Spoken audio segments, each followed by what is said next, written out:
డోర్నకల్ గద్వాల మధ్య ప్రతిపాదించిన 296 కిలోమీటర్ల కొత్త రైల్వే లైన్ నిర్మాణానికి సంబంధించిన సర్వే పూర్తయినట్లు రైల్వే శాఖ మంత్రి అశ్విని వైష్ణవ్ తెలిపారు. నగర్ కర్నూలు ఎంపీ మల్లు అడిగిన ప్రశ్నకు లోక్సభలో ఈ మేరకు సమాధానం ఇచ్చారు.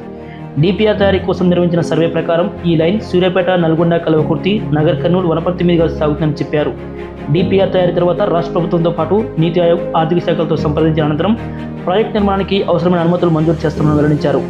జడ్చర్ల, నంద్యాల మధ్య 122 కిలోమీటర్ల కొత్త లైన్ నిర్మాణం కోసం సర్వే పూర్తి చేశామని, అయితే ఇందులో ట్రాఫిక్ తక్కువగా ఉంటుందని తెలిసిందని చెప్పారు. 2022-23 నుంచి 25-26 మధ్య కాలంలో తెలంగాణలో 18 కొత్త లైన్లు, 39 డబ్లింగ్ పనులకు సంబంధించిన సర్వే పనులను మంజూరు చేసినట్లు చెప్పారు. వీటి మొత్తం పరిమాణం 5,665 కిలోమీటర్ల మేర ఉంటుందని తెలిపారు.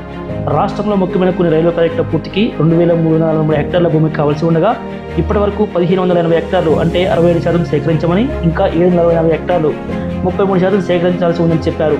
భూసేకరణలో జాప్యం కారణంగా గుంటూరు బీబీనగర్, ముద్కేడ్ మేడ్చల్, మహబూబ్నగర్ డోన్ డబ్లింగ్, కాజీపేట విజయవాడ 3 లైన్, మనోహరాబాద్ కొత్తపల్లి కొత్త లైన్ ప్రాజెక్టులు ఆలస్యమవుతున్నాయని తెలిపారు.